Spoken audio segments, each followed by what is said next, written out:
السلام عليكم ورحمة الله وبركاته. إن الحمد لله نحمده ونستعينه ونستغفره ونعوذ بالله من شرور أنفسنا ومن سيئات أعمالنا. من يهده الله فلا مضل له ومن يضلل فلا هادي له وأشهد أن لا إله إلا الله وحده لا شريك له وأشهد أن محمدا عبده ورسوله صلى الله تعالى عليه وعلى آله وصحبه وسلم تسليما كثيرا. يا أيها الذين آمنوا اتقوا الله حق تقاته ولا تموتن إلا وأنتم مسلمون. يا أيها الناس اتقوا ربكم الذي خلقكم من نفس واحدة وخلق منها زوجها وبث منهما رجالا كثيرا ونساء واتقوا الله الذي تساءلون به والأرحام إن الله كان عليكم رقيبا. يا أيها الذين آمنوا اتقوا الله وقولوا قولا سديدا يصلح لكم أعمالكم ويغفر لكم ذنوبكم ومن يطع الله ورسوله فقد فاز فوزا عظيما. أما بعد فإن خير الحديث كتاب الله وخير الهدي هدي محمد صلى الله عليه وسلم وشر الأمور محدثاتها وكل محدثة بدعة وكل بدعة ضلالة وكل ضلالة في النار. أما بعد فقد قال الإمام البخاري رحمه الله تعالى كتاب الحدود باب ما يهدى من الحدود باب الزنا وشرب الخمر. وقال ابن عباس رضي الله عنهما ينزع منه نور الإيمان في الزنا. قال حدثنا يحيى بن بكير قال حدثنا الليث عن عقيل عن ابن شهاب عن أبي بكر بن عبد الرحمن عن أبي هريرة رضي الله عنه أن رسول الله صلى الله عليه وسلم قال لا يزني الزاني حين يزني وهو مؤمن ولا يشرب الخمر حين يشرب وهو مؤمن ولا يسرق حين يسرق وهو مؤمن ولا ينتهب نهبة يرفع الناس إليه فيها أبصارهم وهو مؤمن. وعن ابن شهاب عن سعيد بن المسيب وأبي سلمة عن أبي هريرة عن النبي صلى الله عليه وسلم بمثله إلا النهبة. সম্মানিত আমাদের Islamic cultural সেন্টারের দিনী ভাতৃমণ্ডলী, আল্লাহ রাব্বুল আলামিনের প্রশংসা এবং প্রিয় নবী সাল্লাল্লাহু আলাইহি সাল্লামের প্রতি সালাত ও সালামের পর আজ জুমাবার পহেলা রবিউল আউয়াল 1448 হিজরি মোতাবেক 14 আগস্ট 2026 আমাদের ধারাবাহিক আলোচনা আমরা সহিহুল বুখারীর নতুন একটি পর্ব শুরু করব।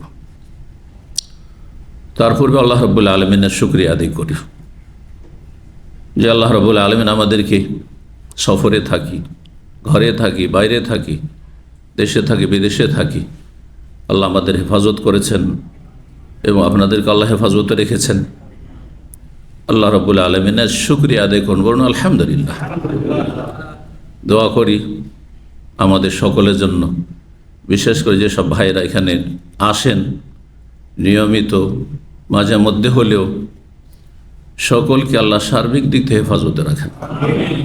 আপনাদের যে কোনো রকমের অশান্তি থাকলে আল্লাহ যেন দূর করে দেন, অভাব থাকলে আল্লাহ যেন দূর করে দেন, এবং ঈমানকে আল্লাহ রাব্বুল আলামিন যেন পরিপূর্ণ করেন। ইসলামের ওপর আল্লাহ রাব্বুল আলামিন ইস্তেকামা, অবিচল থাকার, অটল থাকার তৌফিক দান করেন। আল্লাহ রাব্বুল আলামিন সর্বদা শুকরিয়া আদায় করি। আলহামদুলিল্লাহ আলা কুল্লি হাল, আলহামদুলিল্লাহিল্লাযী বিনি'মাতিহি তাতিম্মুস সালিহাত। ভালো কিছু হলেও আল্লাহ শুকরিয়া আদায় করবেন। আর যদি জীবনে আল্লাহ না করে, কখনো কেউ চায় না, কিন্তু হতে পারে পৃথিবী সুখ এবং দুঃখের নাম, যদি কোনো কিছু হয় তাতেও বলবেন আলহামদুলিল্লাহ আলা। সর্ব অবস্থায় আল্লাহর শুকরিয়া আদায় করি, আল্লাহর গুণগান করি। কারণ আল্লাহ যদি কোনো কিছু কমতি রাখেন, না দিয়ে থাকেন অথবা নিয়ে থাকেন, তো আল্লাহ বহু কিছু দিয়েছেন। সব সেই কথা মনে রাখবেন। আল্লাহ কাউকে দুনিয়াতে জান্নাতের মতো পরিপূর্ণ করেননি, করবেন না। না হলে দুনিয়াকে মানুষ এত অশান্তি থাকা সত্ত্বেও মানুষ এমনভাবে কামড়িয়ে ধরেছে, এমনভাবে দুনিয়ামুখী হয়েছে যে দুনিয়া ছেড়ে যেতেই চায় না। আখেরাতের কথা, পরকাল, সুখের জীবনের কথা, স্থায়ী জগতের কথা ও চিন্তা তিনি আসে না। তাহলে যদি আরও বেশি সুখ শান্তি দিত, তাহলে মানুষ ওয়ালা বাসাতাল্লাহুর রিজকা লিইবাদিহি লাবাগাউ ফিল আরদ, আল্লাহ বলছেন বান্দার জন্য রিজককে আল্লাহ যদি প্রশস্ত করে দিতেন, কোনো অভাব থাকবে না, অসুস্থতা থাকবে না, হ্যাঁ, মানসিক শারীরিক কোনো কষ্ট থাকবে না, পারিবারিক কোনো কষ্ট থাকবে না, অথবা আর্থিক কোনো কষ্ট সংকট থাকবে না, সব জায়গায় ভালো, কফিলের সাথেও ভালো, সাথী সঙ্গীদের সাথেও সব জায়গায় শুধু ভালোই আর ভালোই যদি সবসময় থাকে, এটা হচ্ছে বাসাতাল্লাহ রিজক। সব দিকে আল্লাহ যেন প্রশস্ত করে দিয়েছে, যেখানে যাচ্ছেন সেখানে খালি সুখ আর সুখ, দুঃখের নাম কোনো দিন আপনার জীবনে আসেনি, দুঃখ শব্দটি। এমনটা যদি হয় কোনো মানুষের ক্ষেত্রে, লাবাগাউ ফিল আরদ, আল্লাহ বলছে মানুষ পৃথিবীতে সীমালঙ্ঘন করে ফেলবে, পাপে লিপ্ত হবে, নয় জুলুম করে ফেলবে, আল্লাহর হকের ক্ষেত্রে জুলুম করবে, আল্লাহর হক নষ্ট করবে, অথবা আল্লাহর বান্দাদের হক নষ্ট করবে, অথবা নিজের ব্যক্তি জীবনে পাপ করে জুলমুন নাফস, নিজের জুলম করবে। 3 রকমের জুলম। লাবাগাউ ফিল আরদ ওয়ালাকিন ইউনাজ্জিলু বিকাদারি মা ইয়াশা। আল্লাহ রাব্বুল আলামিন মানুষের রিজিক দান করেন যতটা চান। তো যে কোনো অবস্থায় আমরা আছি, আপন অবস্থা আপনি বেশি ভালো জানছেন, তাই না? প্রত্যেকের নিজের অবস্থা সম্পর্কে ভালো জানছেন। ওপর দিকে সবসময় তাকাবেন না, দুনিয়ার ক্ষেত্রে মোটেই তাকাবেন না, সবসময় নিচের দিকে তাকাবেন। দিনের ক্ষেত্রে, ঈমান আমলের ক্ষেত্রে ওপর দিকে তাকাবেন যে কি আমার চাইতে বেশি ভালো মানুষ হয়ে গেল, আমি কেন হইতে পারছি না? কি আমার চাইতে বেশি এলম শিখে নিল, আমল করছে, আমি কেন করতে পারছি না? আমাকে করতে হবে। মনে থাকবে, দুনিয়ার ক্ষেত্রে ওপর দিকে তাকালে কখনো শান্তি পাবে না, রাজাও শান্তি পাবে না, রাষ্ট্রপতি প্রধানমন্ত্রী শান্তি পাবে না। কারণ দেখব অন্য দেশ আর আমার চাইতে বেশি সমৃদ্ধ দেশ, তাদের কোনো অভাব নেই, ঋণ কর্জার নেই, আর কোনো নিরাপত্তাহীনতা নেই। রাষ্ট্রপতি প্রধানমন্ত্রী রাস্তাঘাটে হয়তো ঘোরাফেরা করছে, ট্রেনে যাচ্ছে, দেখছেন মেট্রোতে, আর আমাদের অশান্তির শেষ নেই। তাহলে কেউ শান্তি থাকতে পারবে না। জি, যতই বড় হয়ে যান না কেন, আফওকা কুল্লি জি ইলমিন আলিম, যতই জ্ঞানী হয়ে যায় না কেন, আমার চেয়ে বড় জ্ঞানী আছে। সুতরাং ওপর দিকে তাকালে কখনো শান্তি পাবেন না, আপনারা পাবেন না। আল্লাহ যেন সর্ব অবস্থায় আমাদেরকে তার শুকরিয়া আদায়ের তৌফিক দান করেন, এবং আল্লাহ রাব্বুল আলামিন বাকি জীবনে যেন সার্বিক দিক থেকে আল্লাহ হেফাজত করেন, আমাদের আপনাদের দিনের হেফাজত করেন, দুনিয়ার হেফাজত করেন, আল্লাহর ছেলে মেয়েদের হেফাজত করে, পরিবার পরিজন যে যেখানে আছেন, আল্লাহ সবার যেন সার্বিক দিক থেকে হেফাজত করেন। সমস্ত অনিষ্ট বালা মুসিবতকে আল্লাহ যেন আপনাদের আমাদের হেফাজত রাখেন। আলোচনা শুরু করছি নতুন পর্ব ইমাম বুখারী রাহিমাহুল্লাহর। এই পর্বের নম্বর হচ্ছে ধারাবাহিক সহিহ বুখারীতে 86 নম্বর পর্ব, কিতাবুল হুদুদ। এ হচ্ছে দণ্ডবিধি পর্ব। দণ্ডবিধি মানে ইসলামের যে কিছু নির্ধারিত সাজা শাস্তি রয়েছে, বিশেষ বিশেষ কিছু অপরাধের ওপর। সব অপরাধে পার্থিব শাস্তি নেই, আখেরাতের শাস্তি বোঝায় নাকি। পরকালে তো সমস্ত গুনার শাস্তি আছে, পরকালে সমস্ত গুনার কি আছে?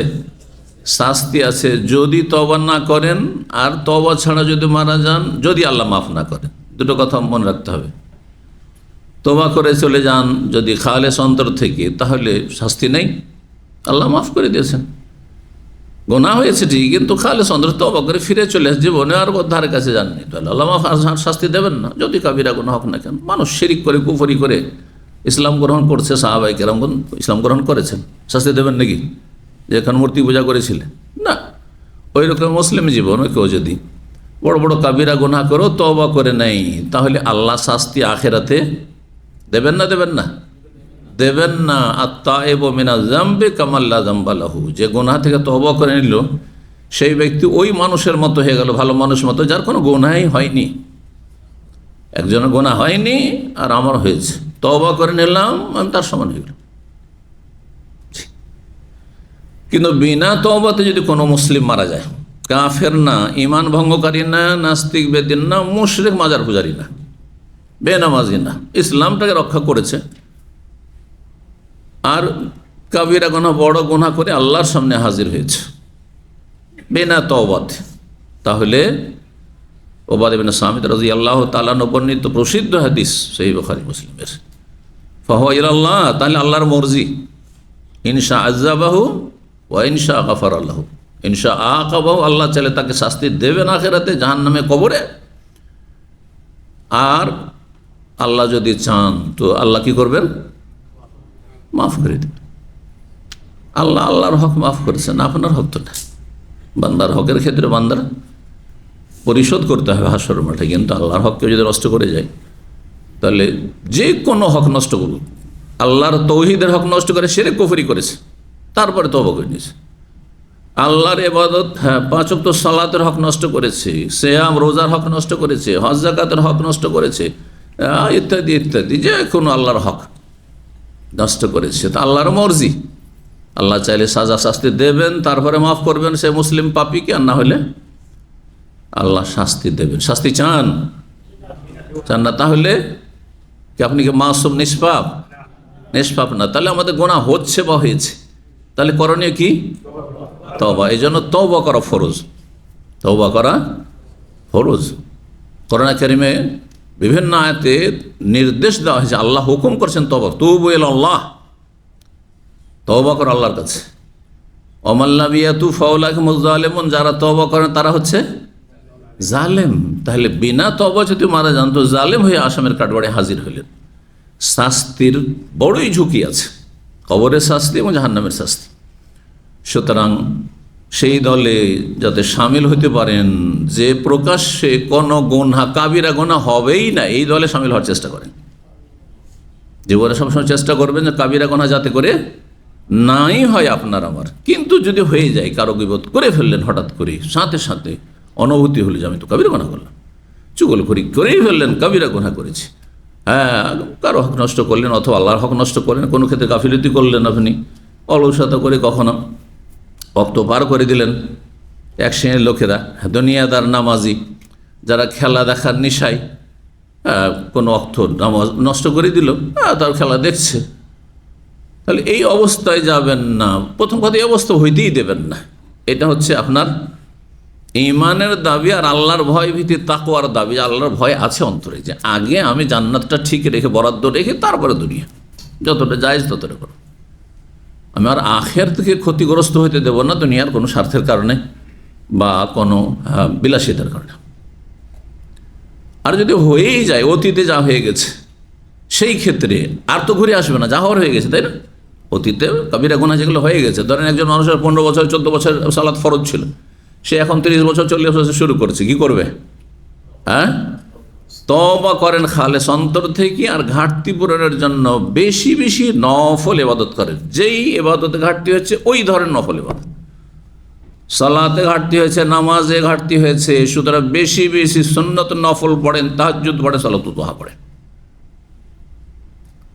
রোজায় ঘাটতি হচ্ছে, মেলা বছর রোজা রাখেননি, করার কিছু নেই, যা হয়ে গেছে হয়ে গেছে, তাহলে আপনি ঘাটতি পূরণ করেন। এক কথায় আসল বিষয় ফিরে আসি, কথা লম্বা না করে, না হলে সময় শেষ হয়ে যাবে। সেটা হচ্ছে যে পরকালে সাজা শাস্তি প্রত্যেকটি পাপের ক্ষেত্রে আছে, গুনার ক্ষেত্রে আছে। যদি আল্লাহ মাফ না করেন, তওবা করে গেলেন আর মাফও করলেন না, তাহলে কি আছে? সব পাপের শাস্তি আছে, সব পাপের শাস্তি আছে। দুনিয়ার সাজা শাস্তি,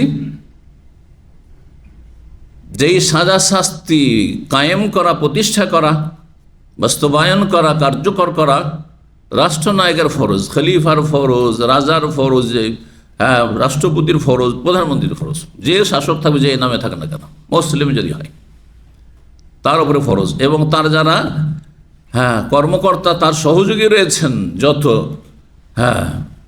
তাদের উপরে ফরজ, আমাদের উপর ফরজ না। আমাদের উপরে এই কথাগুলি বলা ফরজ, বুঝতে পারছেন না? জানিয়ে দেওয়া ফরজ। কি বুঝলেন? দুনিয়ার সাজা শাস্তি দেওয়া আমাদের জন্য ফরজ, সুন্নাত, জায়েজ।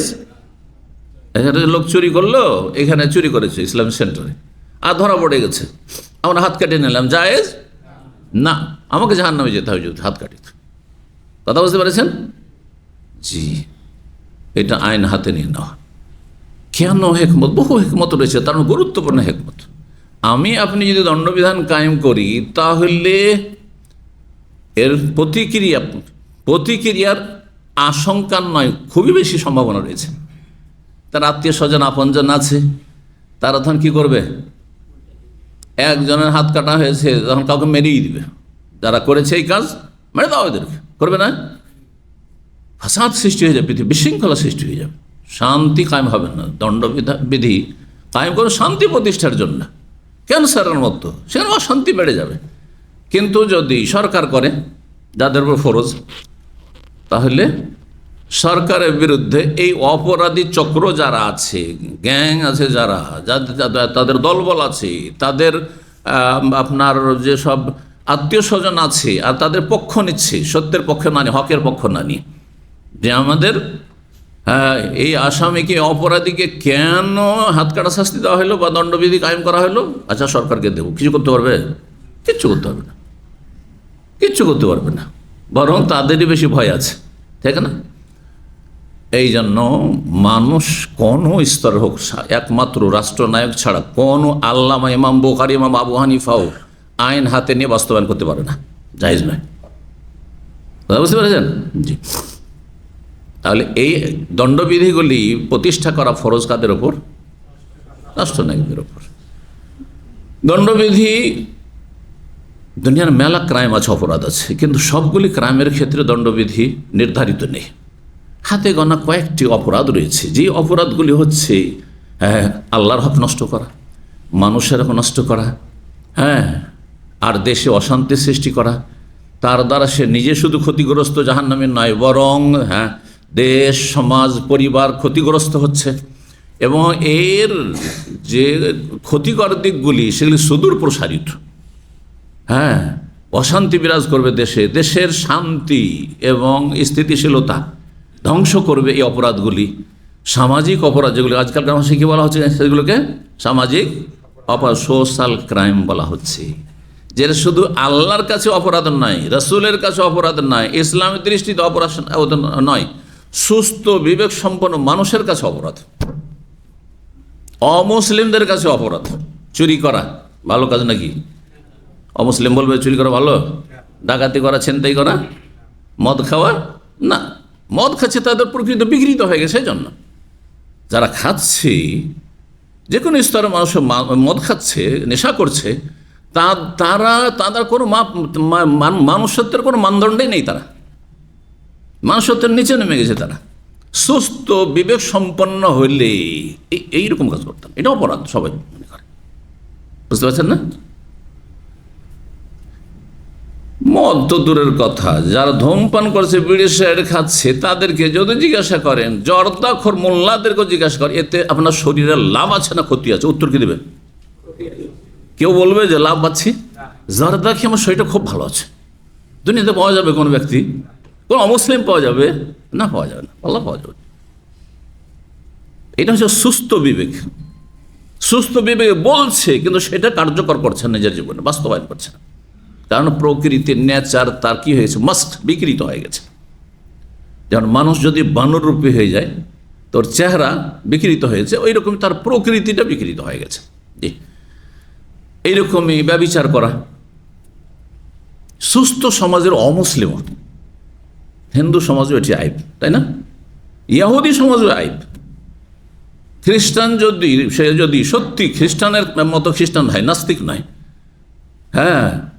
তাহলে তার কাছে এটা অপরাধ, এটা সামাজিক অপরাধ, পারিবারিক অপরাধ।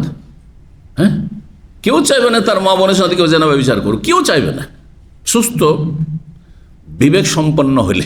জি, এইগুলির কি রয়েছে? শাস্ত্রে মিথ্যা অপবাদ দেওয়া।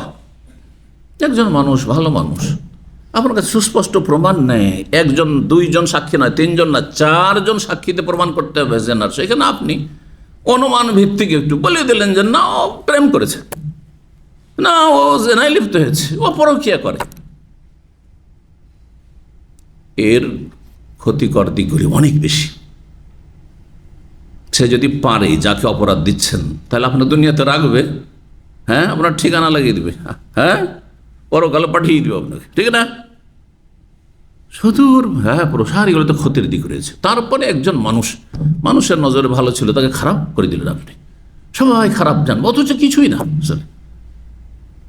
তহমত যেটিকে বলা হয়, মিথ্যা অপবাদ দেওয়া, এর শাস্তি আছে না নেই? দণ্ডবিধি আছে না নেই? কি আছে? 80টি বেত্রাঘাত। এইগুলো, এই ধরনের অপরাধগুলি খুন করা। একজন মানুষ, আপনি যেমন বেঁচে থাকতে চান, আরে আমিও বেঁচে থাকতে চাই, হ্যাঁ, অমুসলিম বেঁচে থাকতে চাই, দুনিয়াতে সবাই বেঁচে থাকতে চাই, বাস অশান্তি না করলে। এমন কিছু না যে ক্যান্সারের মতো আপনাকে আমাকে বাঁচতে দিচ্ছেন, এমন না। সবাই আপন আপন জায়গায়, মুসলিম হোক অমুসলিম হোক, সৎ হোক অসৎ হোক, নামাজি হোক বেনামাজি, বেঁচে থাকতে চাই, নিরাপদ থাকতে চাই। আর আপনি কাউকে খুন করে দিলেন আপনি, তাহলে এর জন্য আখিরাতের শুধু শাস্তি না, দুনিয়ার দণ্ডবিধি ইসলামে নির্ধারিত রয়েছে, যেটাকে বলা হয় কিসাস। ওয়ালাকুম ফিল কিসাসে হায়াতুন, আল্লাহ বলছেন তোমাদের জন্য, হ্যাঁ, খুনের যে প্রতিশোধ, কিসাস, প্রাণের বদলে প্রাণ নাশ করলেন, সেই জন্য প্রাণ নাশ। এতে কি রয়েছে? অসংখ্য মানুষের জীবন দান রয়েছে। একজনকে মেরেছেন না, একজন কমলো না সমাজ থেকে, দেশ থেকে, আরেকজনকে কমিয়ে দেন, তাহলে দেশের 20 কোটি 30 কোটি যাই থাকে না কেন, পৃথিবীতে যত কোটি 600-700 কোটি যাই থাকে না কেন, সবাই কি থাকবে? তাদের হায়াত রয়েছে। আর কেউ খুন করা সাহস পাবে না, যে গেছে শেষ হয়ে গেছে দেখুন। কিন্তু তাড়াতাড়ি হইতে হবে না যে 5 বছর পরে ফেসলা, 10 বছর পরে মার্ডার কেসের ফয়সালা হচ্ছে, আর তাও মানবরচিত বিধান দিয়ে, সাথে সাথে হইতে হবে। কারণ সাথে সাথে অপরাধের আক্রোশ থাকে। এই কথাটি আমাদের মদিনা ইউনিভার্সিটি একজন সিনিয়র ওস্তাদ বলেছিলেন, অনেকের নাম জানেন, ডক্টর মোহাম্মদ জিয়াউর রহমান আজমি, যে বিশাল একটা হাদিসের খেদমত করে গেছেন রাহিমাহুল্লাহ। তিনি নাইউল্লাহ তার হাদিসের ওস্তাদ, বিশিষ্ট ওস্তাদ। উনি একসময় নিউ মুসলিম ছিলেন ভারতের। নিউ মুসলিম থেকে তিনি সৌদি আরবে লেখাপড়া করলেন, আল আজহারে লেখাপড়া করলেন, তারপর মদিনা ইউনিভার্সিটির ওস্তাদ হলেন, সৌদির নাগরিক হলেন মাশাআল্লাহ। বিবাহ করেছিলেন পাকিস্তানে, তো পাকিস্তান যাতায়াত করতেন, ইন্ডিয়ার লোক ছিলেন উনি এককালে। তো উনি বলছিলেন যে ভারত, বাংলাদেশ, এসব দেশগুলি, পাকিস্তান যে উপমহাদেশ, এসব দেশগুলিতে যুগের পরিক্রমায়, যুগের আবর্তন বিবর্তনে অপরাধী মায়ার পাত্র হয়ে যায়। আমার কথা বুঝতে পারলেন? কি বুঝলেন? যে বুঝেছে ব্যাখ্যা করুন। যে একজন অপরাধী এই সময় এখন অপরাধী, কিন্তু সময় গড়িয়ে গেলে 5 বছর পরে ও আপনার মায়া মমতার পাত্র হয়ে যাচ্ছে। কখন এটা হয়? এক্ষুনি ধরেন খুন হয়েছে, আল্লাহ না করে, সাথে সাথে আপনার সবাই চাইবেন না, অসৎ লোকগুলো চাইবে যে খুনের বদলে খুন করুক সরকার, মৃত্যুদণ্ড চাই, ঠিক কিনা? কিন্তু 10 বছর 15 বছর 20 বছর পরে যখন 10 বছর নয় 5 বছরে জেলে যাবো, দেখেছি এরকম মার্ডার কেস আমার জীবনে প্রথম জেলে দেখেছিলাম, কাছেই আমার নানাদের গ্রামে 5 বছর করে জেল হইল, গোটা গ্রামের লোক। তখন 5 বছর পরেই সবাই আক্ষেপ করছে, হায় 5টা বছর, ওর স্ত্রীর কি হবে, তোর ছেলে মেয়ে কে দেখবে, তো এদের কি হবে, আউযুবিল্লাহ আউযুবিল্লাহ। এবার বুঝতে পেরেছেন? যেই লোকটি সাথে সাথে মার্ডারের কেসে সাথে সাথে যদি মৃত্যুদণ্ড দেওয়া হতো, সবাই খুশি, গোটা দেশবাসী খুশি হইতো। কিন্তু 2-4-5 বছর চলে যাওয়ার পরে যখন তাকে মৃত্যুদণ্ড দেওয়া হচ্ছে না, সামান্য কিছুদিন জেল হাজত করা হচ্ছে, তখন সবাই মায়া কান্নাই ভেঙে পড়ছে, আউযুবিল্লাহ। তাহলে প্রকৃতি বিকৃত হয়ে যাচ্ছে আপনার, যে অপরাধের জন্য আপনার মায়া কেন এখন? বুঝতে পেরেছেন? জি, দণ্ডবিধান সাথে সাথে কায়েম করতে হবে। সাজা শাস্তি, সোশ্যাল ক্রাইম, সামাজিক অপরাধ, এগুলোর ক্ষেত্রে সাধারণত দণ্ডবিধানগুলি রয়েছে, এই আলোচনাগুলি আসবে। কোরআন সুন্নাহর বিধানগুলি মুসলিম শাসকদেরকে আল্লাহ বাস্তবায়নে তৌফিক দান করে। কিতাবুল হুদুদ, ইমাম বুখারী রাহিমাহুল্লাহ বলছেন যে এই হচ্ছে দণ্ডবিধির পর্ব। প্রথম অধ্যায় বাবু মা ইউহজারু মিনাল হুদুদ। এই অধ্যায় হচ্ছে যে সতর্ক সাবধান থাকতে হবে। হাজার, হাজার মানে সাবধান, আল হাজার আল হাজার, এখন আরবিতে বলে না, মানে সাবধান সাবধান,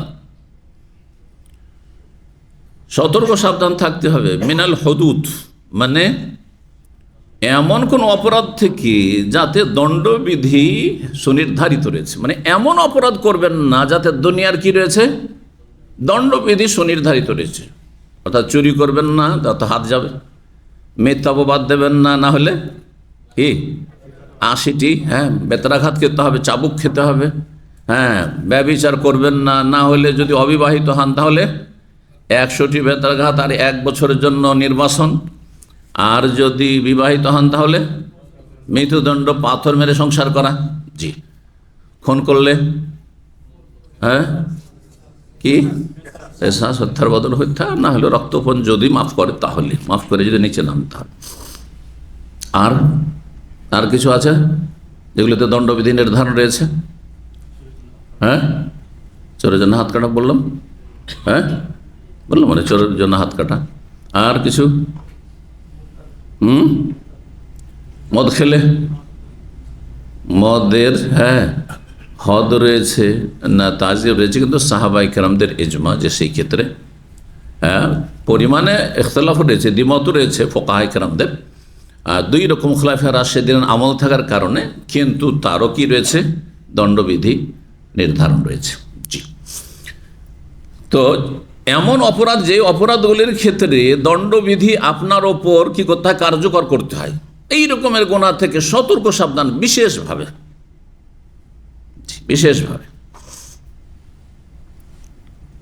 বাবু জেনা, তার মধ্যে একটি হচ্ছে অপরাধ জেনা ব্যভিচার অপরাধ। এই অধ্যায় হচ্ছে জেনা ব্যভিচারের অপরাধ এবং দণ্ডবিধি সম্পর্কে। অশরবিল খামর, আর মদ পান করা, নেশা করার কি দণ্ডবিধি সম্পর্কে। আব্দুল্লাহ বিন আব্বাস রাদিয়াল্লাহু তাআলা আনহু একটি হাদিসের তাৎপর্য ব্যাখ্যা বলতে গিয়ে বলছেন, যে হাদিসে রয়েছে যে জেনাকারী যখন জেনা অবস্থায় থাকে, ব্যভিচার করে, তখন তার ঈমান থাকে না। তো ঈমান থাকে না বলতে তার অর্থ হয়ে যাবে কি, যে কাফের হয়ে যায়। তাহলে বুঝছেন না, যে সময় জেনা ব্যভিচারে লিপ্ত থাকে তখন কি হয়ে যায়, কাফের হয়ে যায়। তাহলে এটি অর্থ হয়, কিন্তু এটি অর্থ না অন্য কোনো অর্থ রয়েছে, এই ব্যাখ্যাটি করছে। এইরকম মদখোর যখন মদ পান করে, নেশা করা অবস্থায় বা নেশাগ্রস্ত অবস্থায়, তার ঈমান তার অন্তরে থাকে না। চোর যখন চুরি করতে ঢুকে কারো বাড়িতে, কোনো কিছু চুরি করে, তখন তার ঈমান থাকে না। ছিনতাইকারী যখন রাস্তাঘাটে কোথাও ছিনতাই করে, তখন আর তার ঈমান থাকে না। এই হাদিস সামনে আমাদের আসছে, এর তাৎপর্য কি? ঈমান থাকে না বলতে সে কাফের, কাফের মানে মুরতাদ। তাহলে জন্মসূত্রে মুসলিম চোর, মুসলিম ছিনতাইকারী, মুসলিম জেনাকারী, মুসলিম মদখোর, তাহলে সে কাফের হয়ে যায়। তাহলে কাফের হবে না? মাশাআল্লাহ, এরকম ফতোয়া দিলে তো কাম খারাপ করে দেবে। দেখি পারফেক্ট ইলম লাগবে। তো একবারে ওই সময়টা কাফের। তাহলে ওই সময় যদি জেনা অবস্থায় মারা যায়, অনেকের এরকম হচ্ছে বদনসিব, যে নেশাগ্রস্ত অবস্থায় মারা গেছে, এত মদ খেয়ে মারা গেছে, তাহলে কাফের হয়ে মারা গেল নাকি? ফাসেক। তাহলে ব্যাখ্যাটা কি? জি। আর কাফের হবে না একদম, এক কথায় কালাম ওয়াহেদ। কালাম ওয়াহেদ বোঝেন তো, এক কথায় শেষ ফতোয়া। এক কথায় ফতোয়া দিলে গোমরা হয়ে যাবেন। এই যে মুফতি হইলে যোগ্যতা লাগবে। হোয়াটসঅ্যাপ গ্রুপ খুলে আমাদের দিনী ভাইরা ফতোয়া দিলে সাবধান, খবরদার ফতোয়া দিবেন। আলেমের কাছ থেকে, ওস্তাদের কাছ থেকে, ভালো বিজ্ঞানের কাছে ফতোয়া নিয়ে ওতে শেয়ার করে দেন।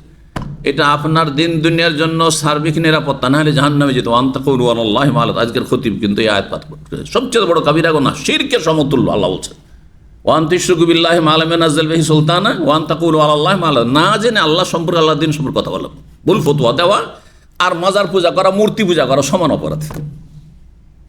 সতর্ক সাবধান। ফতোয়া দানের ভয়াবহতা সম্পর্কে একটি আমার লেকচার আছে, কিন্তু অনেক আগে।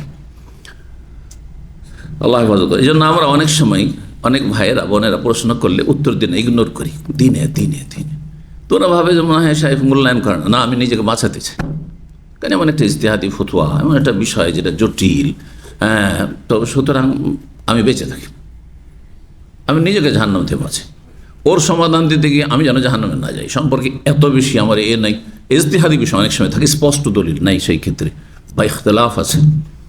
সেই ইখতিলাফ জটিল রয়েছে। মাসিক অবস্থায় মাসিক তালাক দিলে তালাক হবে হবে না ইত্যাদিতে, এরকম মেলা মাসাইল আছে, মেলা মাসাইল আছে।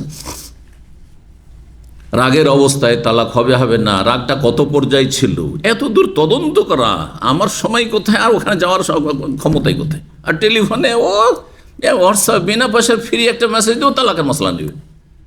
এত ধর্মকে ইজি মনে করে নিয়েছে।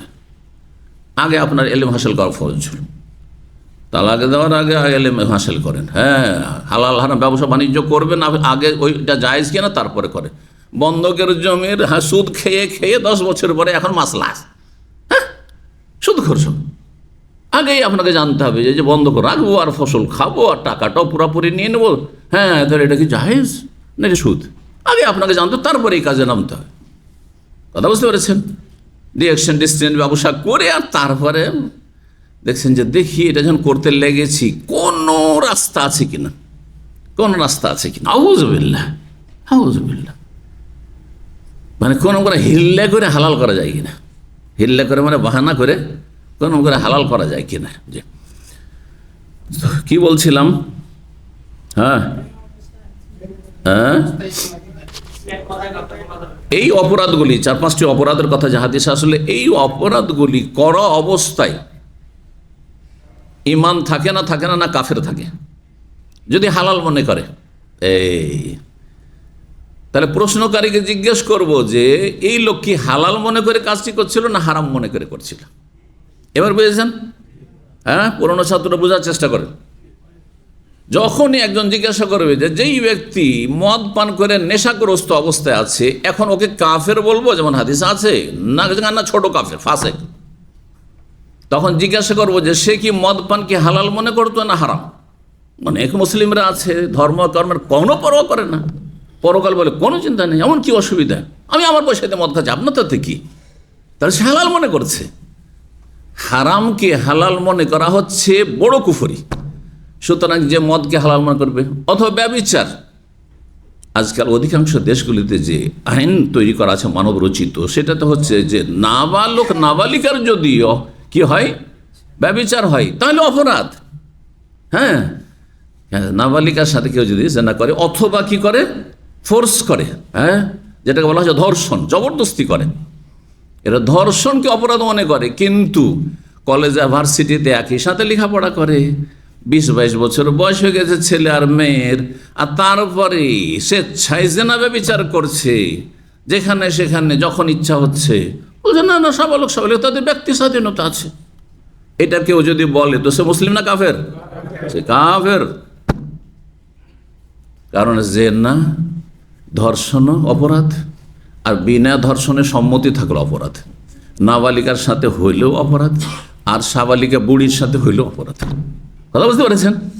কেউ যদি মরে, দুইজনে, আমরা দুজনের সম্মতি ছিল, আমি তোকে জবরদস্তি করিনি, ও বলছে না চলেন, সেই জন্য আমি এটা হালাল মনে করেছি, হ্যাঁ এটা তার ব্যাপার, তাহলে তুমি কাফের, মুসলিম না।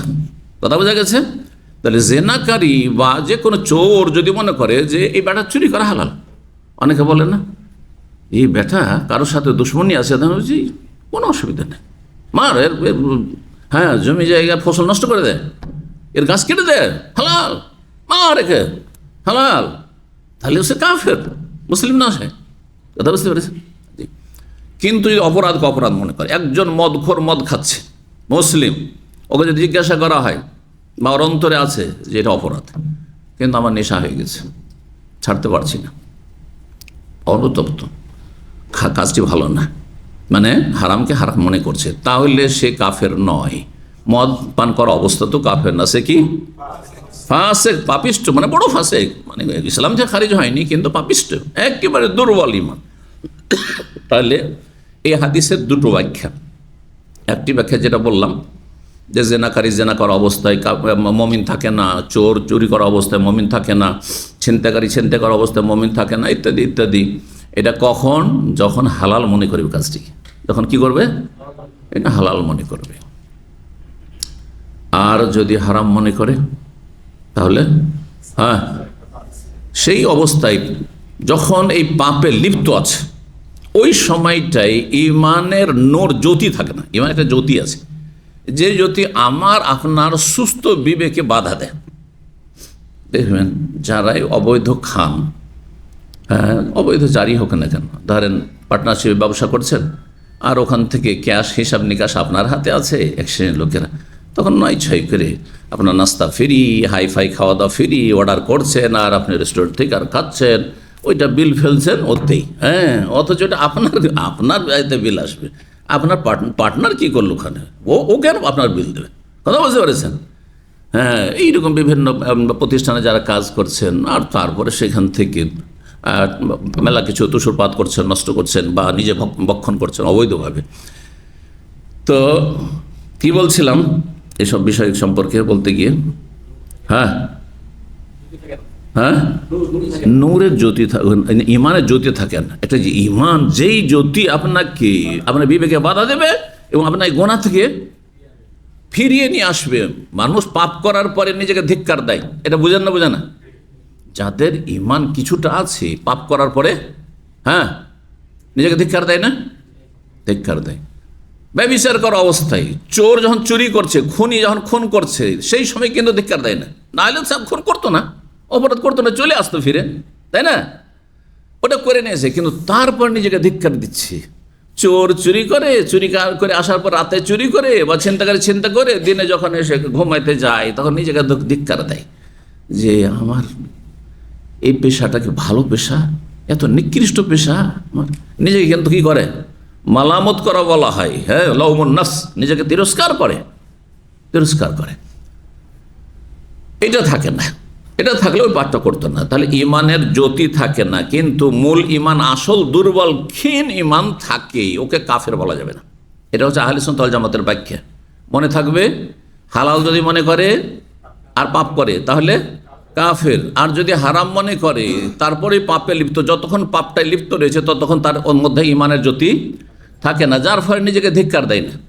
অপরাধ করার সময় ধিক্কার দেয় না, ধিক্কার দিলে ফিরে চলে আসতো, করতোই না কাজটি। পরে আবার ইমান ফিরে আসে, যদি সে ইমানের নবায়ন করার চেষ্টা করে, রিনওয়াল করে, তাহলে ফিরে আসে। আর যদি অহরহ পাপ করতে থাকেন তো ধীরে ধীরে ধীরে ধীরে ইমান আরও কমে গিয়ে এক সময় শেষ হয়ে যায়। এই হাদিসটি বাহ্যিক অর্থটি হচ্ছে খারেজি যারা আর মুতাজিলা, এই দুটো বাতিল ফিরকা, চরমপন্থী ফিরকা। মনে রাখবেন যে ইসলামে যে 73টি দল উপদল সৃষ্টি হয়েছে, হাদিস আছে না নেই? তার সবগুলি হচ্ছে জাহান্নামী, স্থায়ী অথবা অস্থায়ী জাহান্নামী, একমাত্র একটি দল ছাড়া, তাই না?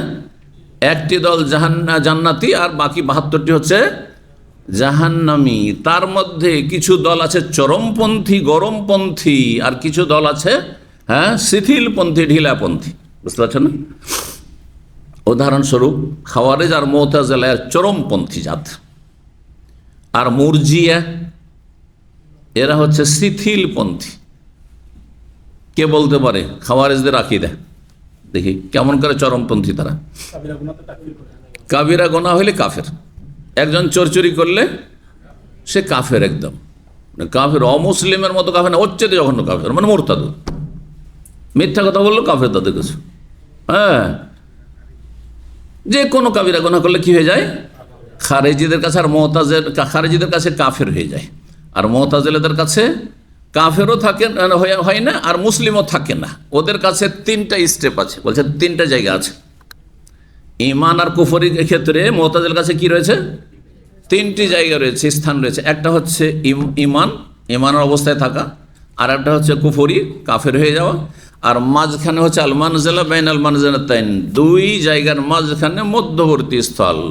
লা মুমিনুন ওয়ালা কাফির, যে চোর চুরি করলো তাকে মুমিনও বলবো না, কাফেরও বলবো না। আজব তাদের ভ্রান্ত আকীদা। বুঝতে পারছেন না? তাহলে অধিকাংশ লোক যে কাবিরা গুনাহ করছে, এরা মুতাজিলাদের কাছে কি নয়? মুসলিমও নয়, আবার কাফেরও না, মুরতাদও না, মাঝখানে থাকলো। আচ্ছা, দুনিয়াতে নয় মাঝখানে রাখলেন, ওদেরকে যে জিজ্ঞাসা করা, দুনিয়াতে নয় মাঝখানে রাখলেন, যেটাকে মুমিনও বলি না আর কাফেরও বলি না। বেরোজাদার রোজা রাখেন রমজান মাসে, ও মুমিনও না, কাফেরও না, ঠিক আছে? আখেরাতে তো 2 জায়গা, 3টা জায়গা নেই, আছে? আখেরাতে 2 জায়গা, জান্নাত না হয় জাহান্নাম। তো ওখানে কোথায় পাঠাবেন? ওখানে জাহান্নামে পাঠাবো। ওখানে জান্নাতে কোনো অংশ না, ওখানে গিয়ে স্থায়ী জাহান্নামে, ওখানে গিয়ে অস্থায়ী নয়, আহলে সুন্নাতের মতো স্থায়ী জাহান্নামে, চিরকাল ও জাহান্নামে থাকবে।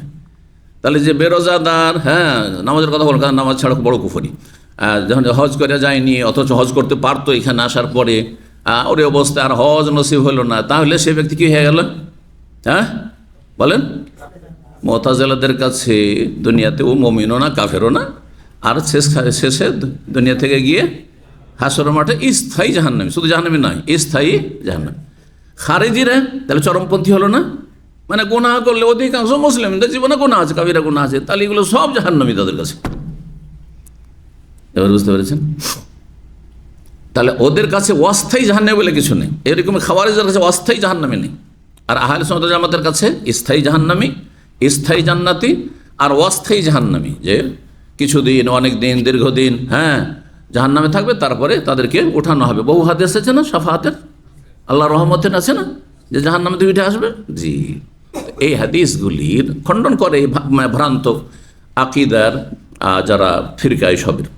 খারেজিদের কথা কি?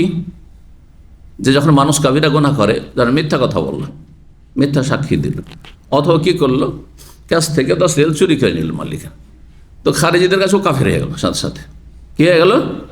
দুনিয়াতে সে কাফের আর মুসলিম থাকলো না, বড় কাফের হয়ে গেল, মানে এবার মুরতাদের মতো, যে শিরিক করে, মাজার পূজা করে, মূর্তি পূজা করে, ওর মতো হয়ে গেল।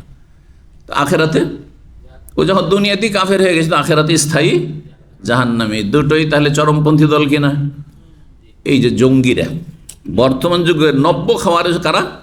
এই জঙ্গিরা, যারা আইন নিজে হাতে নিয়েছে। সরকার যখন দণ্ডবিধান কায়েম করে না, আর ইসলাম বিরোধী তারা মানবরচিত বিধান দিয়ে ফয়সালা করছে, সুতরাং আর রাষ্ট্রনায়ক রক্ত হালাল, তারপরে যে আলেম বলবে যে না এগুলো করতে নেই, তারও রক্তকে হালাল করে দিচ্ছে। যেসব আলেম আলমারা, আমাদের কোরআন সুন্নাহর আলেমরা বলছে যে এই জঙ্গিবাদ হচ্ছে জঘন্য অপরাধ।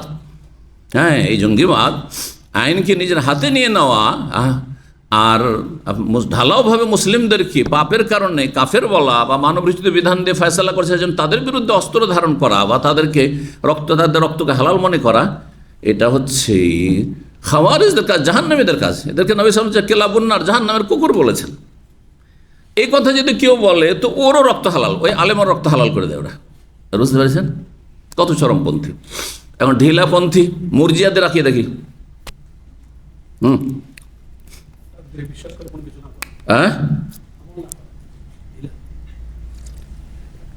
বুঝিয়া বলেন, ক্লিয়ার হল না, আর কেউ বুঝাইতে পারলে বুঝান। মুরজিয়া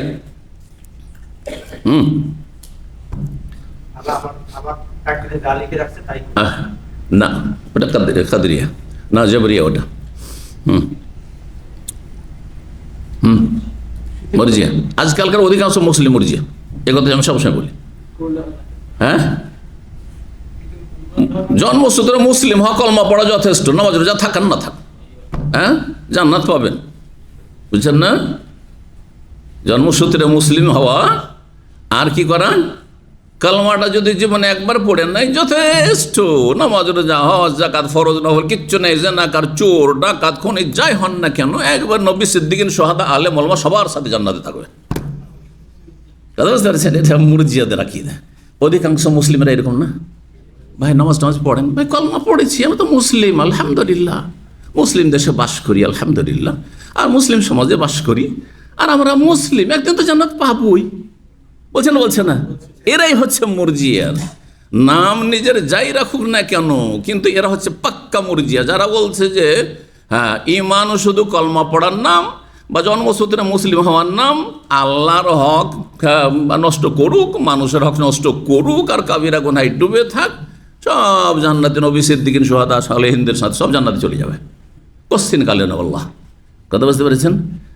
এই দুটোকে বলা হয় প্রান্তিকতা। প্রান্তিকতা বুঝেন? বাংলা মানুষ বাংলাও বোঝেন না, বাংলাও পড়াইতে হবে, আরবিও পড়াইতে হবে, হাদিসও পড়াইতে হবে। আরে বাবা কি কর, দুই কিনারা যখন রাস্তায় গাড়ি চলে আপনার, তখন দুই দিকে গর্ত থাকে না? এদেশে সব গর্ত, আর আমি পশ্চিমা দেশে ঘুরে এলাম, গর্ত না, শুধু জঙ্গল আর জঙ্গল। এমন জঙ্গল আছে যে এটা মানুষ কেন বিড়ালও পাস করতে পারবে না, বিড়ালও পাস করে ঢুকতে পারবে না। জঙ্গল দিয়ে ঘেরা রোড রাস্তা, এখানে কাঁটাতারের বেড়া দিয়ে গেছে যে উটপুট না ঢুকে যায়, বকরি ছাগল না ঢুকে যায়, আর ওখানে জঙ্গল দিয়ে সব ঘেরা, দুই দিকে জঙ্গল, মাঝখানে রাস্তা। এই যে নিচে, আচ্ছা ওই কিন্তু সাইডে গর্ত আছে, জঙ্গল থাকলেও সাইডে কি আছে? গর্ত আছে।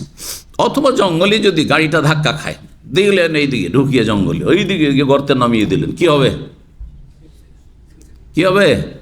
অ্যাক্সিডেন্ট করে মরবেন না? ঠিক ওই রকমই যদি খারেজিরা একদিকে এক গর্তে, যদি এইদিকে ঢুকেন, জঙ্গিদের গর্তে ঢুকেন, তো জাহান্নামে চলে যাবেন, ধ্বংস হয়ে যাবেন। আর যদি মুরজিয়াদের মতো হয়ে যান যে আল্লাহ গফুরুর রহিম, মুসলিম যখন আল্লাহ মাফ করবেন, একদিন তো ফিরে আসবো, হ্যাঁ, কত শয়তানি কথা, হ্যাঁ, একদিন তো আল্লাহ মাফ করবেন।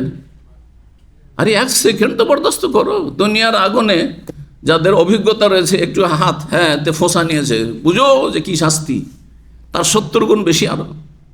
আল্লাহকে ভয় করুন, আল্লাহ রাজাবকে ভয় করুন, অত্যাকুন নার, জাহান্নামকে ভয় করুন।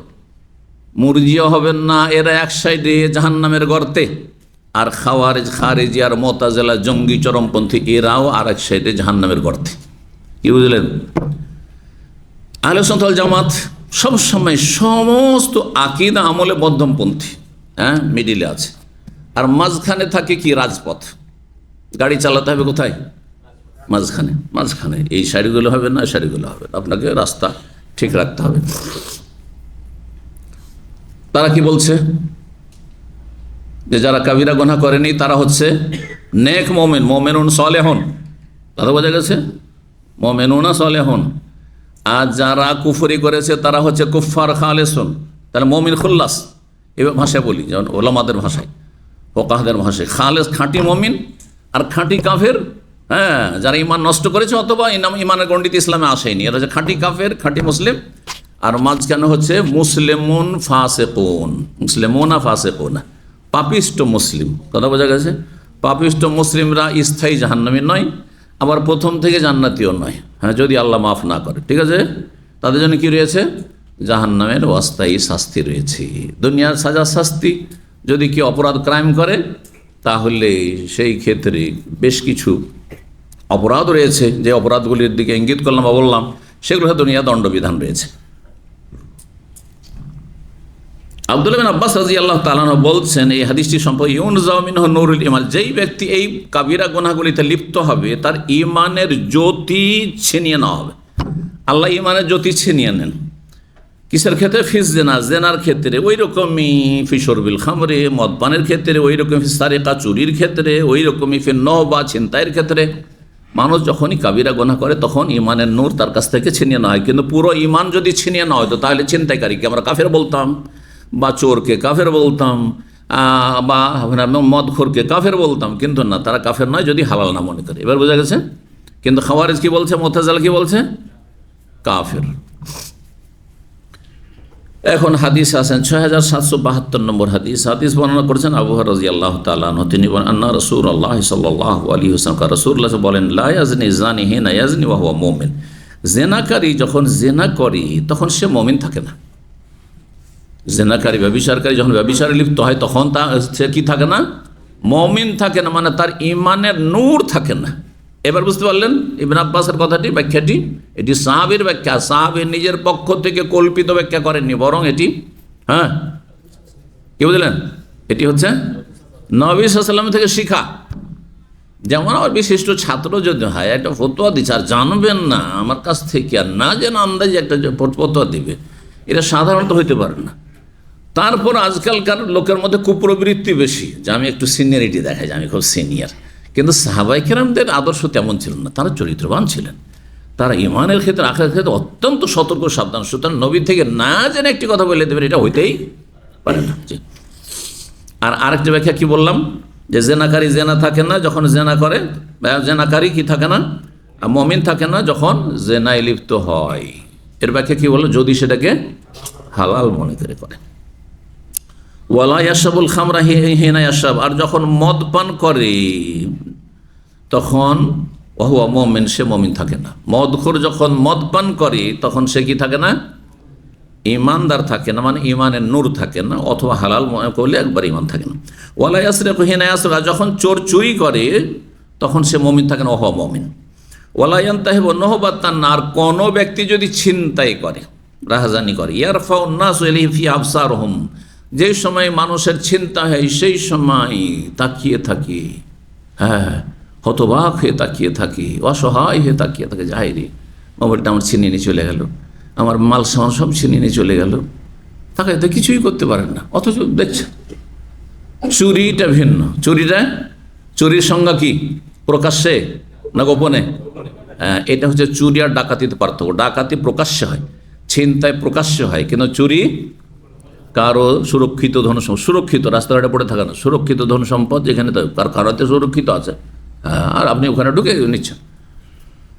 সুরক্ষিত সম্পদ রাস্তাঘাটে যদি পড়ে থাকে তো সেটা কুড়িয়ে পাওয়া বস্তু, তখন চোর না। এবং রাস্তায় একটা মোবাইল পড়ে আছে, আপনি উঠিয়েছেন, বাকি চোর নাকি?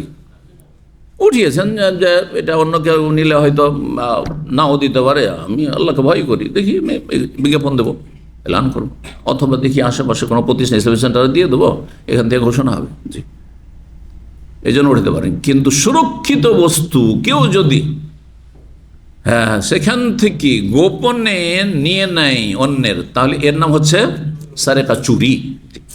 সেটা বাড়ি থেকে হোক অথবা গাড়িতে, গাড়িতে মাল সামান আছে, লরিগুলোতে, আর কোথাও অ্যাক্সিডেন্ট হয়েছে, আমাদের দেশের বদচরিত্রদের কাজ, আউযুবিল্লাহ, অথবা বাস অ্যাক্সিডেন্ট হয়েছে, মানুষকে উদ্ধার করে না। ও আল্লাহ, 99% জন মানুষ কি করে? ছিনতাই করে। মানুষ মরেনি, হয়তো গাড়ি পল্টি খেয়েছে পানিতে, বেঁচে আছে, উদ্ধার করতে পারতো, তার কাছ থেকে গয়না আর মূল্যবান মাল সামান সেগুলি ছিনিয়ে নেওয়ার জন্য কি করে? আউযুবিল্লাহ, মেরে ফেলে, অনেক সময় মেরে ফেলে। কাফেররা নয়, জন্মসূত্র কাফের না, এক শ্রেণীর অসৎ পাপিষ্ট মুসলিম, নাসাল্লাহ সালামত ওয়াল আফিয়া, পরকালের কোনো চিন্তা নেই। আউযুবিল্লাহ, বরকতের মালিক আল্লাহ, যদি আমাকে আল্লাহ দেন তাহলে নাই পথে বরকত রয়েছে, শান্তি রয়েছে। আর যদি আল্লাহ না দিতে চান, এত কিছু চোর চুরি করে, ছিনতাই করে, ডাকাতেরা কখনো ধনী দেখেছে? বড় বড় যারা দুর্নীতি করছে, আত্মসাৎ করে, তাদের কথা বাদ দেন। তারা এমন স্তরে চলে গেছে, তারা আখেরাত বলে কোনো কিছু নেই। আলহামদুলিল্লাহ, মধ্যম শ্রেণী যারা মানুষ মুসলিম সমাজে, তাদের মধ্যে আল্লাহ পরকালের কিছুর অন্তত ঈমান আর ভয়ভীতি আছে। সুতরাং সতর্ক সাবধান। রাসূলুল্লাহ সাল্লাল্লাহু আলাইহি ওয়াসাল্লাম বলছেন, ওয়ালায়াসে কোসার ঘেনে আসে, যখন চোর চুরি করে তখন মুমিন থাকে না। ওয়ালায়ান্তে নহবাতান, যখন কোন ব্যক্তি ছিনতাই করে, ইয়ারফাউন নাসু ইলাইহি ফি আফসানু, তখন মানুষরা অসহায় হয়ে তাকিয়ে দেখে যে হায় রে, ছিনতাই করে নিয়ে চলে গেল মোবাইলটা। ওহো মুমিন, তখন সে মুমিন থাকে না। একসময় যখন ক্যামেরাগুলো দোকানে ছিল না, এগুলোতে তখন খুব মোবাইল ছিনতাই হতো এখানে, জানেন কিনা যারা পুরাতন লোকেরা, আল্লাহু আকবার, চোখের সামনে। আর এক শ্রেণীর বেকুব লোক, ও রাস্তা দিয়ে কথা বলতে হয়, রাস্তায় হাঁটছে, রোড ক্রস করছে, আর কথা বলতে আসে। আজ পর্যন্ত এই বদ স্বভাব আমার নেই। আমার যতই জরুরি হোক, তারপর রাস্তায় আমি টেলিফোন রিসিভ করি। যার গরজ আছে, তার বেশি গরজ থাকে, আমি যখন সুরক্ষিত স্থানে আসবো তখন ফোন দেবে। আর যদি আমারই গরজ মনে করি, তাহলে আমি ফোন দেবো। জরুরি না যে কেউ ফোন করলে তার ফোন মানে কল ব্যাক করা ফরজ। এটা একটা মশলা জানে না যে যতগুলি মিস কল হচ্ছে সবাইকে কল ব্যাক করা ফরজ? ফরজ না, কারণ এটা সম্ভবই না। এটা অনেক সময় ব্যস্ত মানুষদের জন্য সম্ভবই না। তো এমন কাজ যেটা সম্ভব নয়, সেটা ফরজও না, খুব বেশি তো মুস্তাহাব, ভালো। কিন্তু কিছু কিছু ক্ষেত্রে যদি সে ধরেন মেসেজ দিচ্ছে, তার জটিলতা রয়েছে, আর আপনি ছাড়া হয়তো অন্য কেউ সেটা সমাধান দিতে পারবেন, তখন সেটার গুরুত্ব বেড়ে যায়। জি, ইবনে শাহাব জোহরি বলছেন, সাঈদ ইবনে মুসাইয়্যিব থেকে এবং আবু সালমা ইবনে আব্দুর রহমান, এই দুই তাবেঈ থেকে বর্ণনা করে, তারা বর্ণনা করেছেন আবু হুরায়রা থেকে, আবু হুরায়রা বর্ণনা করেছেন নবী সাল্লাল্লাহু আলাইহি ওয়াসাল্লাম থেকে, বেমিসলি এইরকমই বর্ণনা করেছেন। আর আগের হাদিসটিতে আবু বকর ইবনে আব্দুর রহমান আবু হুরায়রা থেকে বর্ণনা করেছেন। তাহলে আবু হুরায়রার ছাত্র হচ্ছে 3 জন, এখানে সনদ দেখাচ্ছে। আবু হুরায়রার ছাত্র হচ্ছে 3 জন, একজন হচ্ছেন সাঈদ ইবনে মুসাইয়্যিব প্রখ্যাত তাবেঈ, আর আবু সালামা ইবনে আব্দুর রহমান, আর আরেকজন হচ্ছেন আবু বকর ইবনে আব্দুর রহমান। আবু বকর ইবনে আব্দুর রহমান এই ছিনতাইয়ের বিষয়টিও উল্লেখ করেছেন হাদিসে অতিরিক্ত। তাহলে জেনার কথা, মদপানের কথা, চুরির কথা, আর ছিনতার কথা, 4টি অপরাধের ক্ষেত্রে। এই অপরাধগুলিতে মানুষ যখন লিপ্ত হয় তখন ঈমান থাকে না, মানে ঈমানের নূর থাকে না। কিন্তু যখন সাঈদ ইবনে মুসাইয়্যিব আবু সালমা বর্ণনা করেছেন আবু হুরায়রা থেকে, তখন একটিকে কমিয়ে দিয়েছেন, সেটি হচ্ছে ছিনতাইয়ের বিষয়টি উল্লেখ করেননি। কিন্তু না করলেও এইরকম যতগুলি অপরাধ রয়েছে, মানুষের হক নষ্ট করে, যখন মানুষের হক নষ্ট করে মানুষের ঈমান থাকে না। মানুষের যখন গীবত করছেন আপনি, মজলিসে বসে গীবত করছেন আপনি, খুব মজা লাগছে, মানুষ সম্মান নষ্ট করছেন আপনি, তার সামনে গিয়ে সংশোধন করা আপনার জন্য উচিত ছিল, যদি করতে চাইতেন তাহলে সংশোধন। ও কিছু জানতেই বললো না, ও যদি ভালো মানুষ হয় ডিফেন্স করে বলবে আমি এরকম না, এটা করি না। আর যদি খারাপ মানুষ হয় তাহলে তাকে ইসলামের দাওয়াত দেবেন, আর সততার দাওয়াত দেবেন, সে হেদায়েত ওয়াজ করবেন তাকে। তা না করে আমি বাইরে গীবত করছেন আপনি, অথবা চুগলি করে করেছে, একজনের কথা আরেকজনকে লাগিয়ে দুশ্মনী পয়দা করে দিলেন। সেই সময়গুলোতে ঈমান থাকে না, মানে কীরকম ঈমান থাকে না, ঈমানের নূর থাকে না, কথাটা মনে রাখতে হবে। জি, 2 নম্বর অধ্যায় বাবু মাঝে আফিউদার বেশারেবিল খামরি অধ্যায় হচ্ছে মদ পানকারীকে বেত্রাঘাত করা সম্পর্কে যে হাদিসগুলি এসেছে সেই সম্পর্কে। মদ পানকারী ব্যক্তির বেত্রাঘাত সম্পর্কীয় যে হাদিসগুলি রয়েছে, বেশ কিছু হাদিস, এখানে 2টো হাদিস রয়েছে, আর তারপর অন্য আরেকটি অধ্যায় আসছে, সেটাও মদখোর সম্পর্কে রয়েছে। 6773 নম্বর হাদিস বর্ণনা করছেন আনাস বিন মালিক রাদিয়াল্লাহু তাআলা, তিনি বলেন আন্না নবী সাল্লাল্লাহু আলাইহি ওয়া সাল্লাম ফিল খামরি বিল জারিদ ওয়ান নিআল ওয়া জালাদ আবু বকর 40। নবী সাল্লাল্লাহু আলাইহি সাল্লাম মদ পানের ক্ষেত্রে মদ খোরকে গাছের ডাল দিয়ে মেরেছেন, ওয়ান নিআল আর জুতো স্যান্ডেল দিয়ে মেরেছেন। জুতো স্যান্ডেল দিয়ে মেরেছেন আর কি দিয়ে মেরেছেন? গাছের ডাল দিয়ে, খেজুরের ডাল, জারিদ বলে খেজুর ডালকে, খেজুরের ডাল দিয়ে মেরেছেন কখনো, আর কখনো জুতো স্যান্ডেল দিয়ে মেরেছেন। তাহলে জুতা মারা আমাদের মুরব্বীরা কিন্তু এরকম যে গ্রামীণ যে বিচার সালিস হয়তো দেখেছেন, এগুলো লাগা 25 জুতায় কেন ফয়সালা হলো 50 জুতা লাগা, দণ্ডবিধান তো কায়েম করতে পারছেন না, তখন এগুলো সামাজিক বিধান, মন গড়া, এইরকম শাস্তি দেওয়া যায় কিনা, এটা একটা ফিকহি মাসলা।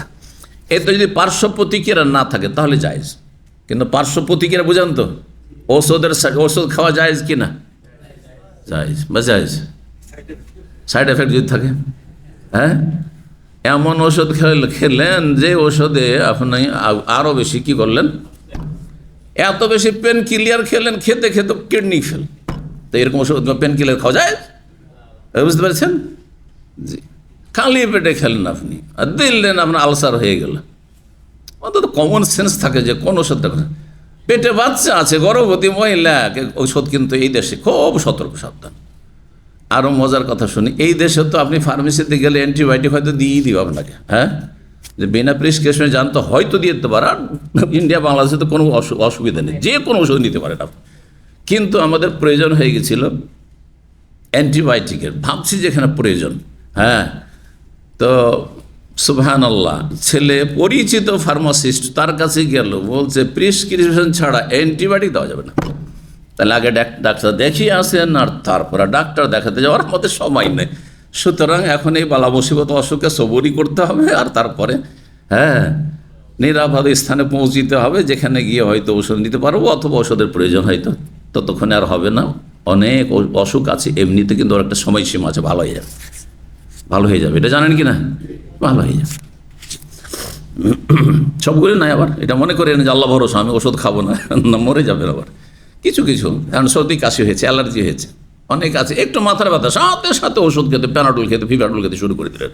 সেটা না করে একটু যদি সবর করেন, তো হয়তো কিছুক্ষণ পরে একটা ভালো ঘুম হইলে তো ভালো হয়েছে, হয় না?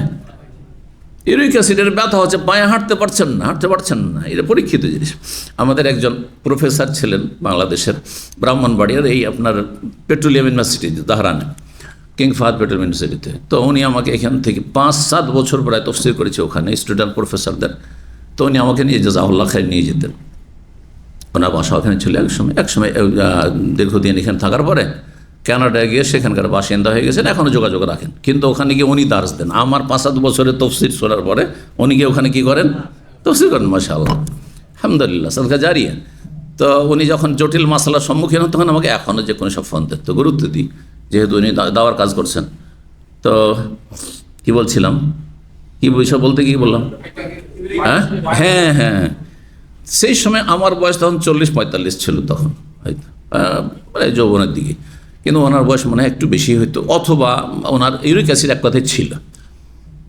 আর তখন তো স্বাস্থ্য সচেতনতা এত ছিল না, স্বাস্থ্য সম্পর্কে সচেতনতা এত বেশি ছিল না, যার ফলে গরুর গোস্ত খেতে আছেন, খাসি খেতে আছেন, আর ফ্যাট খেতে আছেন, এগুলো ছিলই না আসলে। আজকে 20 বছর 25 বছর আগে যতটা এখন দেখা যাচ্ছে। তো আলমহিম উনি বলতেন যে এই যে দাওয়াতে একদিন খাওয়া দাওয়া চলছে, বলছে খান, অসুবিধা নেই, আমার যখন পায়ে একটু ব্যথা ইউরিক অ্যাসিডের, তখন আমি 2-4 কিলোমিটার হেঁটে নিই, হাঁটলেই ভালো হয়ে যায়। তো এই টেকনিক ওনার কাছ থেকে শিখা আমার, বুঝতে পারছেন? তো একটু ব্যথা হলে হাঁটলে আপনার যে গ্রন্থির জোড়ের ব্যথা আছে, যদি খুব বেশি পরিমাণ না হয়, অচল হলে তো মুশকিল, আবার চলতে পারছেন তাহলে হাঁটলে ইউরিক অ্যাসিড কমে আসবে। আর একজনের কাছ থেকে, ছোটোর কাছ থেকে শিখতে হয়, বয়সে ছোট কিন্তু ডাক্তার সে মেডিকেলের, সেখানে বলছে যে ইউরিক অ্যাসিড হলে বেশি বেশি পানি খাবেন।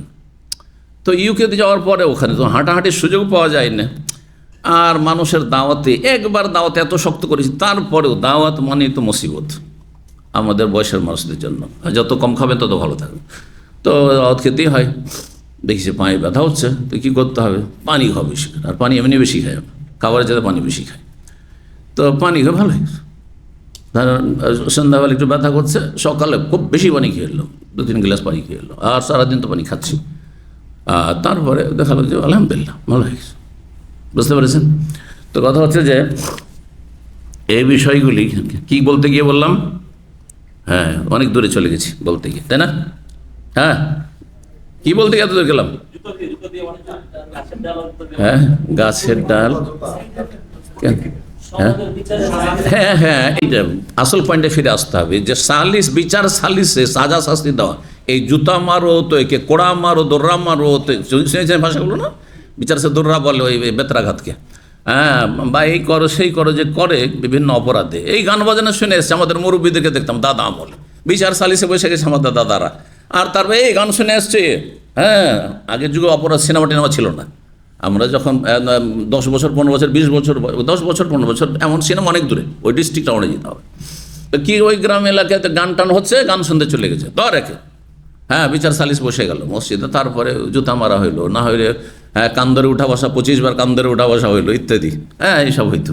তো এইসব জায়েজ না জায়েজ, এই মাসলা বলতে গিয়ে বললাম, যদি তাতে ক্ষতির আশঙ্কা না থাকে তাহলে জায়েজ, কিন্তু সে গিয়ে থানায় কেস করে দিল, আর থানা আপনার বিরোধী হয়ে গেল, জেলে আপনাকে যেতে হইলো বিচারকারী, তো জায়েজ? মোটেই জায়েজ নয়। আচ্ছা, ওটা হইলো না, আপনি বিচার সালিস করলেন, আর তারপরে রাতে ঘুমিয়ে আছেন, এসে আপনাকে মেরে দিল, এরকম যদি আশঙ্কা থাকে, আর এই আশঙ্কা আজকাল খুব বেশি, তো জায়েজ? জায়েজ নয়। আজকে থেকে 40-45 বছর আগে, মানে 50 বছর হয়ে যাবে, আমার আব্বার আপন মামা বলি রাহিমাহুল্লাহ তাআলা, খুব ভালো মানুষ ছিলেন এবং খুব প্রভাবশালী এলাকায় ছিলেন, চাঁপাইনবাবগঞ্জ। কারণ আমার আব্বা বাপ চাচাদের শ্বশুর বাড়ি, মানে দাদার শ্বশুর বাড়ি হচ্ছে, বা আব্বাদের মামাদের বাড়ি ওই চাঁপাইনবাবগঞ্জ। কারণ আমি একই এলাকার লোক ছিলাম, তখন বর্ডার ফর্ডার ছিল না, আমাদের সমস্ত আত্মীয়তা চাঁপাইনবাবগঞ্জে ছিল। সমস্ত আত্মীয়তা কোথায় ছিল? চাঁপাইনবাবগঞ্জে ছিল। কথা প্রসঙ্গে বলছি। তো উনি খুব প্রভাবশালী মানুষ ছিলেন, আর পুরো অঞ্চলের যত বিচার সালিস তিনি করতেন। 71-এর পর এখন মনে পড়েছে, 71-এ সবার হাতে অস্ত্র চলে আসে, বন্দুক পেস্তুল সবার হাতে, নিরাপত্তাহীনতা। ওই সময় একটা বিচার সালিস করলেন, একজন অপরাধীকে কিছু শাস্তি দেওয়ার নির্দেশ দিলেন, আর তিনি প্রধান ছিলেন, যারা বিচারক ছিল তাদের সামাজিক বিচার।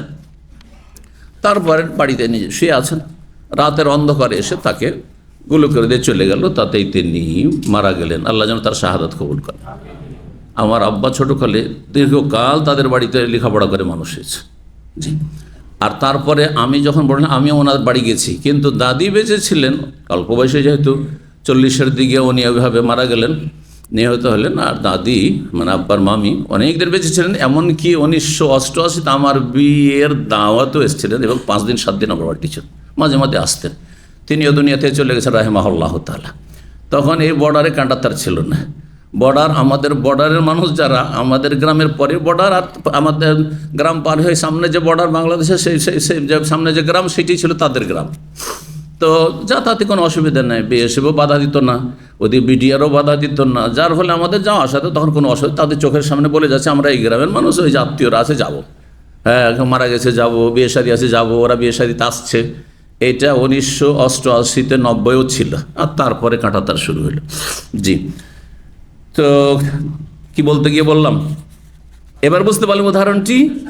সামাজিক বিচার সম্পর্কে, সালিস সম্পর্কে সাবধান।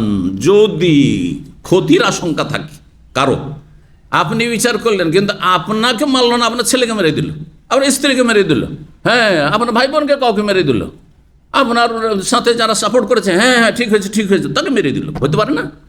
তাহলে এই কাজ করবেন না। তার মাঝে মধ্যে শোনা যায় যে সরকারি অ্যাকশন নিয়েছে, কেন এই শাস্তি দিলেন, ঠিক না?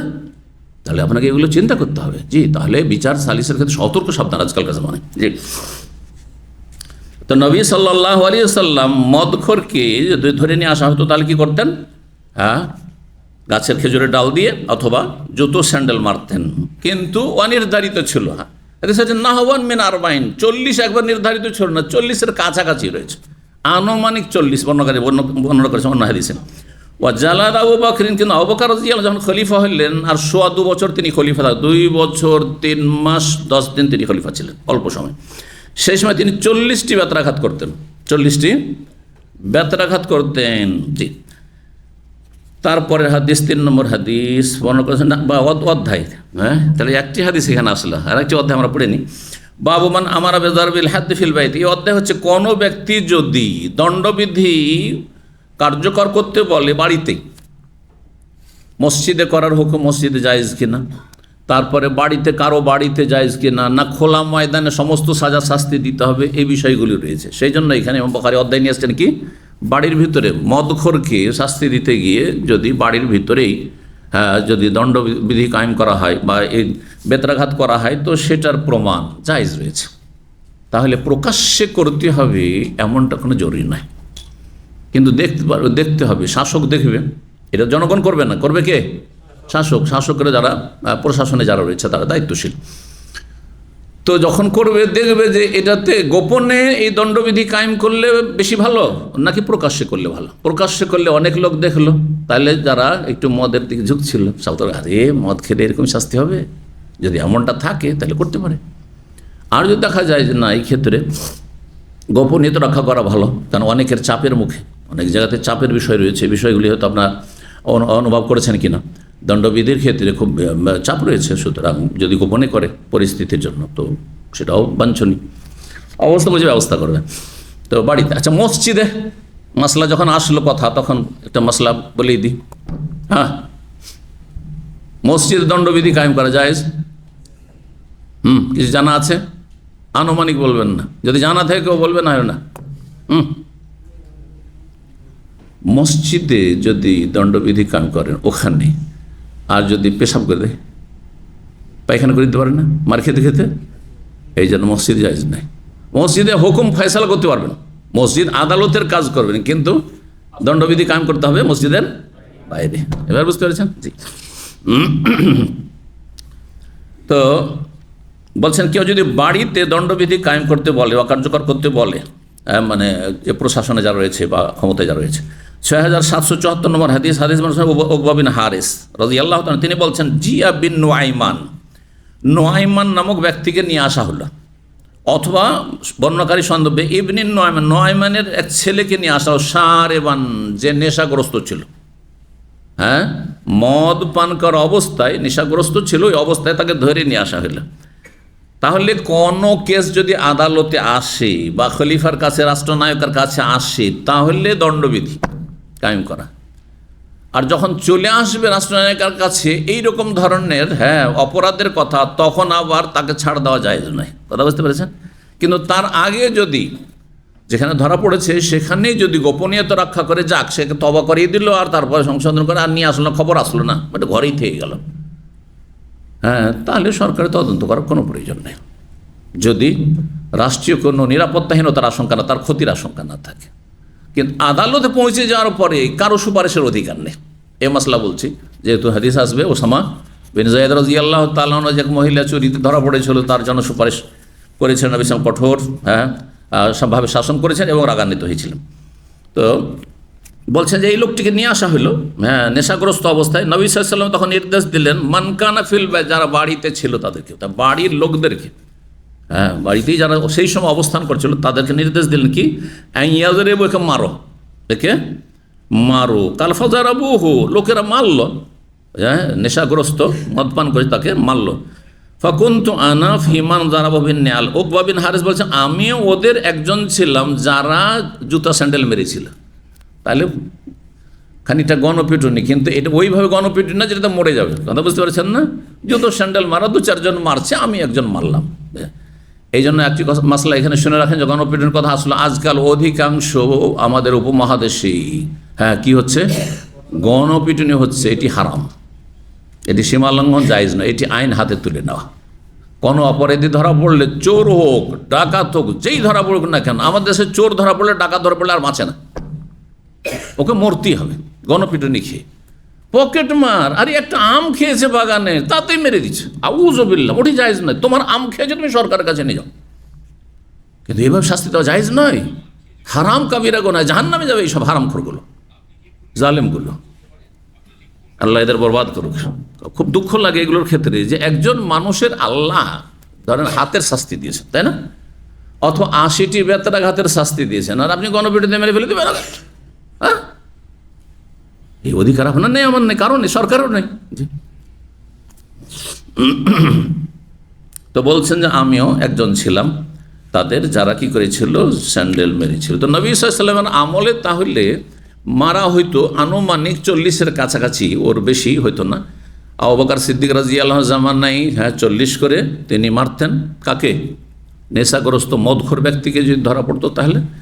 আর ওমর রাদিয়াল্লাহু তাআলা আনহুর প্রথম দিকে তাই করা হইতো, আর তারপরে তিনি দেখলেন যে খুব বেশি মদ পান করা শুরু করলো একসাথে লোকেরা, মদের কেস খুব বেশি আসা শুরু হইলো, কারণ আরবরা মদের খুব নেশাগ্রস্ত ছিল, খুবই নেশা ছিল এর মধ্যে। জাহিলি যুগ থেকে এসে ইসলামে এসেছে, যারা ইসলামে এসে পাক্কা খাঁটি সাহাবী আছে, তারা তার মদের দিকে ফিরে যায়নি, কিন্তু তাদের সন্তানরা ওই বাপদাদা মদ খেয়েছে, মদ মগজে ঢুকে আছে, আবার মদের দিকে ফিরে গিয়ে যখন সংখ্যা বৃদ্ধি পেল মদখোরদের, তখন তিনি বলে 40 দিয়ে কিন্তু মানুষের সংশোধন হচ্ছে না, 80 করে দিলেন। তখন কি করলেন? 80 করে দিলেন। আর আলী রাদিয়াল্লাহু তাআলার জামানে তো 80 মারা হয়েছে, হাদিস আসবে। জি, তো এখানে আজকের আলোচনা শেষ করি। জাযাকুমুল্লাহু খাইর। আল্লাহ রাব্বুল আলামিন যেন কবুল করেন, এবং আল্লাহ রাব্বুর কাছে দোয়া করি আপনাদের আমাদের জন্য আল্লাহ যেন ভালো রাখেন, যতদিন রাখবেন আল্লাহ ঈমানের সাথে, নেক অবস্থায় এবং সুস্থতার সাথে রাখেন। আল্লাহ দিন দুনিয়াতে আমাদের বরকত দান করেন, হারাম নাজায়েজ থেকে বেঁচে থাকার তৌফিক দান করেন। সুবহানা রাব্বিকা রাব্বিল ইজ্জাতি আম্মা ইয়াসিফুন ওয়া সালামুন আলাল মুরসালিন ওয়াল হামদুলিল্লাহি রাব্বিল আলামিন।